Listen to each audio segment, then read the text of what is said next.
Mesdames, Messieurs, bonsoir, soyez les bienvenus. Dans les titres ce soir, un constat, les habitants de la région centre ne marchent pas assez. C'est une étude qui le dit, un tiers des habitants sont considérés comme sédentaires, c'est-à-dire qu'ils marchent moins de 4000 pas par jour contre 10 000 recommandés. Rien ne va plus au PS d'Indre-et-Loire. Le parti se divise sur la question des départementales. Exemple ce soir sur le canton de Ballon-Mire-et-la-Riche, symbole de ces divisions. Le conseiller général sortant Alain Michel, socialiste, se représente mais en dissidence et devra affronter un binôme socialiste, lui investi par le parti. Chacun ses soutiens et Alain Michel fustige la direction du PS d'Indre-et-Loire. Et puis Tours prépare son budget pour 2015, le premier de l'ère Serge Babary. La mairie en situation financière périlleuse doit trouver 8 à 10 millions d'euros. Le débat des orientations budgétaires s'est tenu hier soir. Mais avant de développer ces titres, un chiffre qui montre l'impact du tram à Tours. La fréquentation a bondi en 2014. Près de 34 millions de passages ont été enregistrés sur le réseau Fil Bleu l'an passé. À titre de comparaison, en 2010, avant les travaux du tram, le chiffre était de 10 millions inférieur, 24 millions de passages à l'époque. Le tram, locomotive du réseau, le dernier record de fréquentation sur la ligne du tram, c'était le 17 octobre dernier avec 62 000 entrées en une journée. On en vient à cette étude d'un fabricant de podomètres. Elle montre que les Français ne marchent pas assez. Et la règle vaut aussi pour les habitants de la région centre. Avec un tiers d'entre eux qui ne dépassent pas les 4000 pas par jour, alors que l'OMS recommande 10 000. Les franciliens sont ceux qui marchent le plus, les Corses le moins. Les habitants de la région centre sont quant à eux dans la moyenne. Maxime Brandstetter et Audrey Champigny. Je fais plus que le tour du parc, à 3 km tous les jours, à peu près tous les jours. J'alterne, donc je fais un peu de marche, un peu de marche rapide et puis je cours un petit peu. Ça fait du bien, quoi. Il y a d'abord de l'air, effectivement, et puis non, ça me manque quand je marche pas. D'après une étude sur le niveau d'activité physique des Français, moins de 6% des habitants de la région centre dépasseraient les 10 000 pas par jour, soit l'équivalent d'environ 6 km, une distance recommandée par l'Organisation mondiale de la santé. 61% feraient entre 4 000 et 10 000 pas quotidiennement. Le tiers restant, considéré comme sédentaire, effectuerait moins de 4 000 pas par jour, une attitude non sans risque. Ces gens-là vont être en surpoids, vont avoir plus de chances de développer une artérite, c'est-à-dire une maladie des artères, ce qui fait que, alors s'ils ont 30, 40 ans, ça va aller, mais c'est quelque chose qu'ils vont payer probablement dans 10 ou 20 ans, avec un risque de faire un infarctus du myocarde, un accident vasculaire cérébral, et ils risquent d'en mourir. Alors que faire pour rester en bonne santé? Choisir les escaliers à l'ascenseur? S'inscrire à une salle de sport? Pratiquer le jogging? En fait, c'est avoir, j'ai envie de dire, à l'esprit, c'est ça, c'est avoir à l'esprit en permanence qu'il faut bouger. Donc, se poser la question au tout moment de la journée, qu'est-ce que je peux faire de mettre en place dans mes déplacements, qu'il s'agisse de déplacements extérieurs ou au sein d'une entreprise parce que j'ai des étages, de constamment rechercher à faire un effort. Et ça, c'est plutôt compliqué à mettre en place quand même. Il y a le côté, je pense, sport intense et activité qui plaît. Aujourd'hui, c'est vraiment ça. C'est-à-dire pour accrocher quelqu'un, il faut une activité qui plaise. Un plaisir facile à trouver dans la région des Châteaux de la Loire, où les promenades ne manquent pas. La politique à présent avec le débat des orientations budgétaires qui se tenait hier soir au conseil municipal de Tours. La ville vote son premier budget depuis la victoire de Serge Babary aux élections municipales. Le vote du budget a été repoussé tant les difficultés financières sont importantes. La ville doit trouver 8 à 10 millions d'euros pour 2015 en raison notamment de l'empreinte toxique. Les pistes sont à l'étude. Romain Desvilles. Après 1h30 de discussion préliminaire, le débat d'orientation budgétaire s'engage. Et l'heure est, si ce n'est grave, tout du moins solennelle. Il faut pour la municipalité trouver entre 8 et 10 millions d'euros. On fait les comptes, la dotation de l'État baisse de 3,5 millions d'euros, le coût de l'emprunt toxique s'élève à près de 7 millions d'euros en 2015, plus 2 millions pour financer les activités périscolaires. On avoisine les 12 millions d'euros, moins 1,3 million de recettes en 2014. Le compte n'est pas bon, mais il est là. On a des recettes qui baissent et on a des dépenses qui augmentent. Les dépenses augmentent en plus.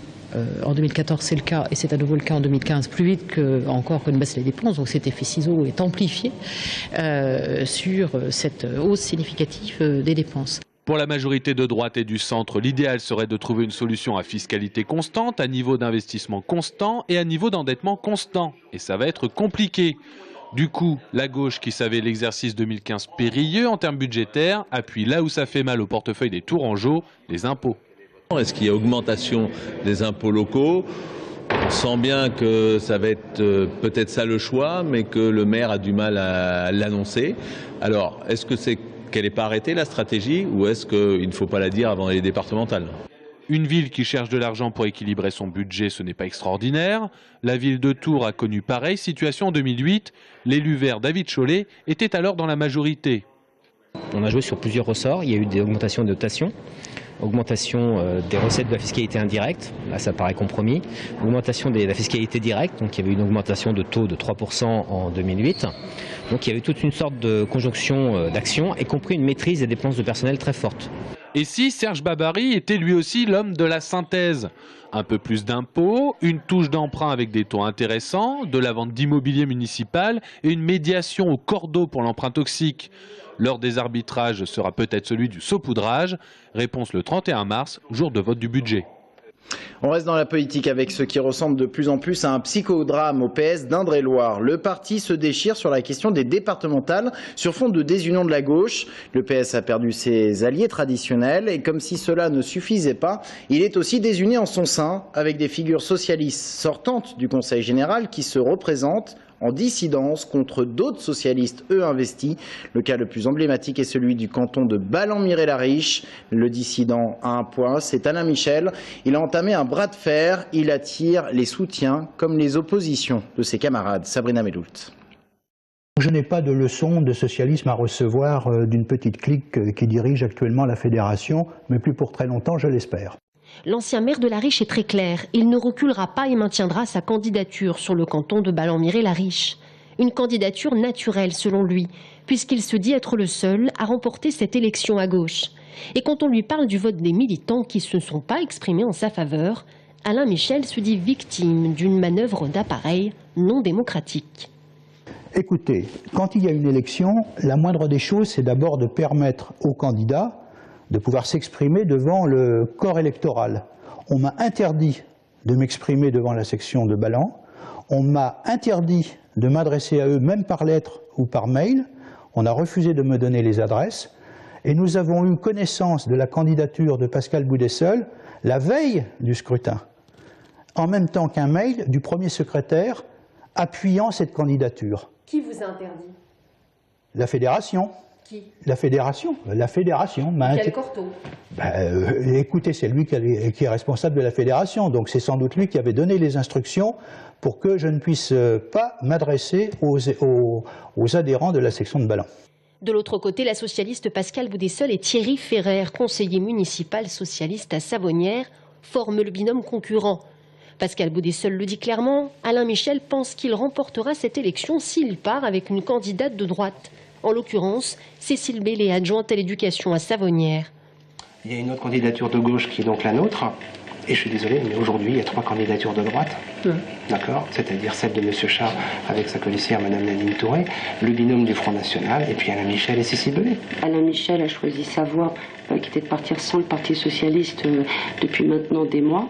Et nous avons appliqué la règle du parti, c'est-à-dire qu'il y a des votes au niveau des sections, au niveau de la fédération, et avec toujours la possibilité de rééquilibrer éventuellement. Le gouverneur de la Riche qui a fait ses armes auprès d'Alain Michel soutient le conseiller général sortant et affirme clairement que le binôme de Pascal Boudessel lui aussi ne respecte pas le vote des militants.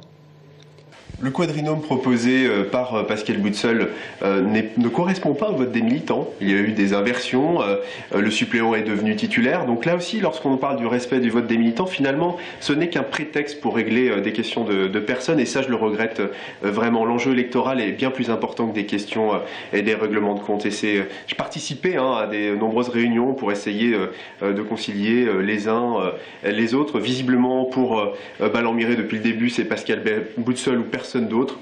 Donc à partir de là, il n'y avait pas de discussion possible. Tout comme le maire de la Riche, Jean-Patrick Gilles, le député socialiste, soutient Alain Michel. Le député Jean-Marie Beffara lui soutient un rassemblement équilibré et gagnant pour ce canton. Mais la gauche divisée court à sa perte face au Front National déjà prêt. Car les habitants de Ballon-Miré s'expriment plus souvent à droite qu'à gauche.